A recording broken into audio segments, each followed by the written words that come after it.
দেশের বর্তমান বাজার পরিস্থিতিতে ভালো নেই নারায়ণগঞ্জের রং ব্যবসায়ীরা। তাদের কেনাবেচা যেন একেবারেই কমে গেছে। কোনো কোনো ব্যবসায়ী সারাদিন বসে থেকেও কোনো ক্রেতা পান না। পরিবর্তিত পরিস্থিতি, ডলার সংকট, ভ্যাট ট্যাক্স বৃদ্ধি ও আমেরিকার শুল্ক বাড়ানোর ঘোষণা সব মিলিয়ে নারায়ণগঞ্জের রং ব্যবসায়ীরা ভালো নেই।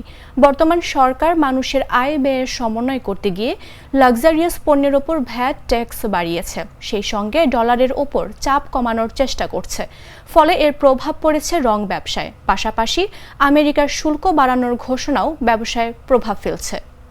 এটার জন্য আবার আমরা একটু পেরেশানিতে আছি যে বাড়ার কারণে এমনিতেই আমরা মধ্যস্থলে যারা আছি ব্যবসা করতে পারতেছি না, আবার একটু বাড়ছে, এর জন্য সমস্যা হইতেছে আর কি। আমার মানে ব্যবসাটা একটু কমই হইতেছে, কিন্তু ব্যবসাটার মধ্যে যারা আপনার মধ্যবিত্ত আছে তাদের ব্যবসাটা একটু কম।